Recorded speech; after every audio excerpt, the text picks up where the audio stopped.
Dito muna tayo sa sa pinakamainit na ngayon pinag-uusapan. Kay Shawi. Oo, etong kay Tita Shawi, partner. Okay. Ano bang kwento diyan kay Shawi, partner? Hindi kasi pinuputakti siya ngayon ng social media, partner . So eto nga, malalaman natin to. Ito, basahin natin to. Oo. Nagtanghal ang megastar na si Sharon Cuneta para kina Pangulong Ferdinand Marcos Jr. at First Lady Lisa Araneta Marcos sa Evening with the Star event sa Maynila nitong Huwebes, Pebrero 12, partner. Kasama ang asawang si Senator Kiko Pangilinan na tinawag niyang kanyang date and only Vice President. Nagbitiw ng tila pahapyaw na biro ang megastar habang nasa entablado. Biro pa niya kay PBBM. Mali. Your choice. No? May tanong naman, partner. Anong tanong? May question mark naman. Nilagyan niya ng question mark, di ba? Parang mali ka, di ba? Mali ka sa napili mo, ganon. Yun. Matapos ang controversial na sandali, inawitan niya ang presidential couple ng bituing walang ningning at nagpaabot ng pagbati sa Pangulo. Pagkatapos mo po rin, binanatan mo rin. Parang alam ko yung bituing walang ningning. Ano tawag kay Star for all?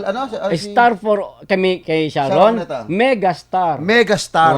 Pero yung star na walang ningning. Yung dalawa mag-asawa daw kinantahan ng ang sagwa.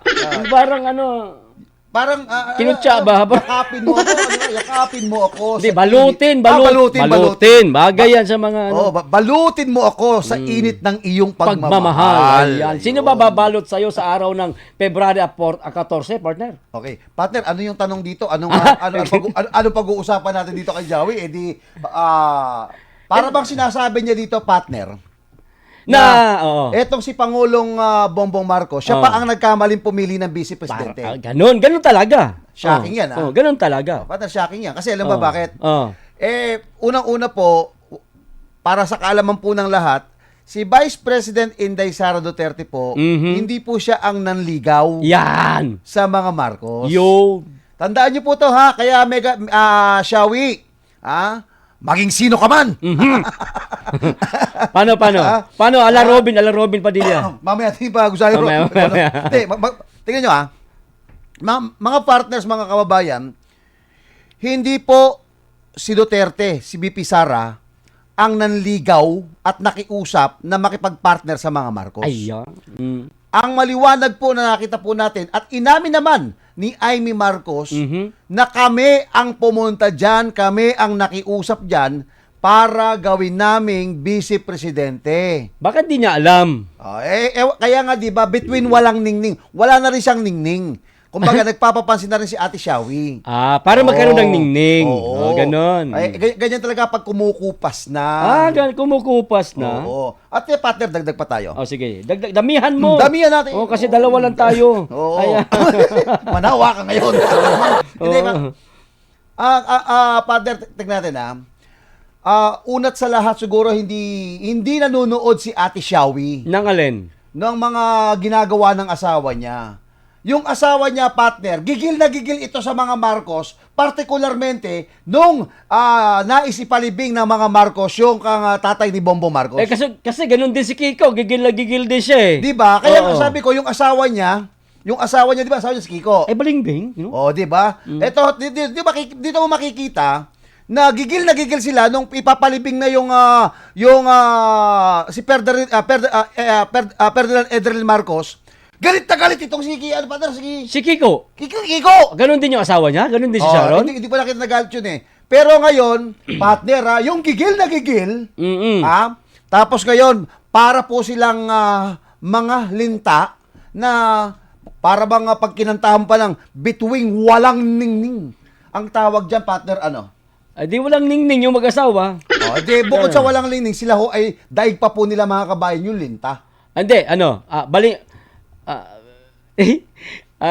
nga yung kanta ngayon? Bituing walang ningning? Balutin mo ako. Hindi. Yung title Basta yun na yun. Merong ganong word bituing walang ningning. Pero yung kumanta, Bituing Balingbing. Ayun! Patay tayo. Ano, pakiulit ka? Bituing Balingbing. Bituing balim. Kasi partner, naalala ko lang pumunta minsan diyan si Sharon Cuneta sa Davao City. Kasi nga itong si BP Sara, Sharonian talaga ito. Alam mo, pinakisamahan siyang maigi ni BP Inday Sara. Mayor pa si Inday nung mga panahon na yung mga partner. Red carpet pa yan. Oo, talaga? Red carpet pa. Sharonian si Inday So, talagang mainit ang pagtanggap sa Megastar, pero eto na partner na nakakagulat itong pabiro, masakit niyang biro sa pangalawang pangulo na hindi lang talagang totoong tinutumbok niya na mali naman yung pagkakapili mo kay Mr. President kay BP Inday Sara, no? Pinalalabas niyang si Marcos ang pumili kay Inday Sara. Okay. At saka partner, hindi yung partner. Ang sabi ng comment section, partner, kasi kasama natin sila ngayon. Oo, kasama na yan. Oo, kasama natin sila. Mm-mm. Sabi ni Duque, kain suka, Ate Shawi. Ayun na nga. Ganito kasi yan. Partner, pasintabi po ako sa lahat po ng mga kumakain ngayon dahil meron po akong words na babanggitin. Sige. Na medyo hindi angkop sa inyong pandinig. Baka ho kayo. Banggitin mo na. Babanggitin ko na. Tatanungin muna ito bago ko banggitin. Ano sige. ang kulay ng nila ngayon? Pula. Hindi. Ano ba? Sila Shawi. Pink. Dilaw. Dilaw. Sige. Yellow yan eh. Hindi, pink yan yung nakaraan kay Lenny yan. Hindi. Ang asawa niya, dilawan niya. Okay. Euro. Pinklawan, kamo na. Ganun. Pinklawan. Pinklawan. Mas maganda sa dilaw eh. Anong kulay ng tae? Dilaw. Pasensya na ho Oo. Pasintabi sa mga kumakain. Sinabi ko nagpauna po ako, pasintabi po ako. Tama. Diba? Tama. Talaga naman totoo naman. At ito, kumbaga, pag nagsalita ka na nagkamali ka ng ganito, at nandoon yung tao na pinaparinggan mo, ang ibig sabihin, dalawang bagay lang. Nagpapasipsip ka at nagpapalakas. Wala kayong mga prinsipyo, wala kayong mga paninindigan. Yun. Alam niyo na ho ang kulay ho nila ngayon. Alam niyo yung style nila. Kulay ano? Dilaw. Dilaw. Akala ko chas. Hindi na nga yun. Oo. Pagkamali ka pa kapag ka pinilit yan, nagiging rosas. Ang masaklap kasi dito sa mag-asawang, at ewan ko lang si Kiko kung ganun siya. Alam ko mukhang hindi naman yata ito balat sibuyas tong si Kiko Pero napansin ko lang partner sa mga nagdaang taon tuwing nagkakaroon ng viral itong mag-asawang ito, lalo na nababanatan sila ng mga hindi nila kaparehas kulay sa politika, parang ginagantihan nila partner, dinidemanda nila. Ay, oo. Sana itong pagkakataon na ito, kasi siguradong marami silang basher, marami silang maririnig na mga masasakit na salita laban sa kanila. Sana wag silang maging balat sibuyas, At partner, yung ang tawag dito, total mahilig silang bumato ng bumato, Okay. Sana tama sa mo Kapiel, kapag dumating yung time na kayo na ang binabato, yan. Wag niyong gamitin yan porque kami ay asawa ng senador. Yo. Baka parang napapansin ko lahat ng star sumasablay ngayon. Sino pa ba yung star sumablay? Tingnan natin yung unang star, yung diamante, naling sa droga. Allegedly, di umano, na nakaraan, di ba? Pumunta pa doon sa Senado. Noong nakarang taon yun. The star of, Star for all season. Diamond Star mo na yun. Diamond Star. Diamond Star ba? Yung na-link daw doon sa, kasi yung dalawa niya, ni, what you call this, ni Bongbong Marcos. Bongbong. Okay. At second partner, yung mga nalilink na star, eto na naman. Sino pa? Yung, kasalanan ko ba kung kayo ay nasa baba, kami nasa taas? Yung binabanggit mo, the star of all season. Si Vilma. Diamond Star pala si Maricel. Pangalanan mo na kasi, Mbira. Alam mo na. Ngayon, ito na naman, star na naman. Star pa rin. Ito yung mga star, mga kabayan, starlight, star bright, wala na hong bright.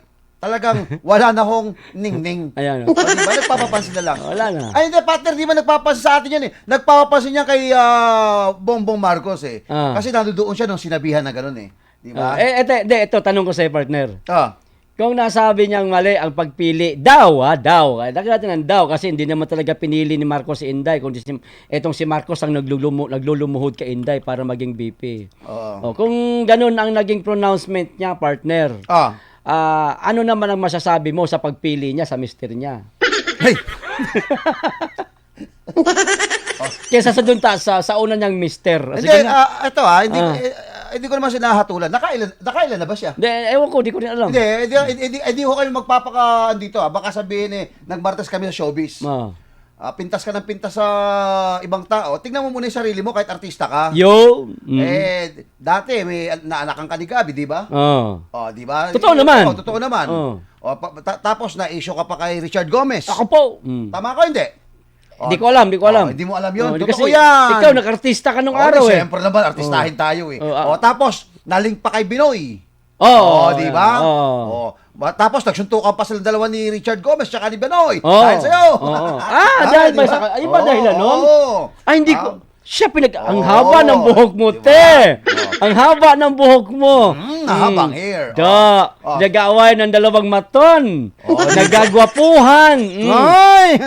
Di ba? Ngayon, nanawa na sa artista, kaya nagpasiguro, pumunta sa politika. Politika. Kala ko sa unggoy. Ay. Sa wow. Wow, dagat. Wow, dagat. Wow, yan. Parang ngayon lang nakakita ng dagat si Kuya. Oo.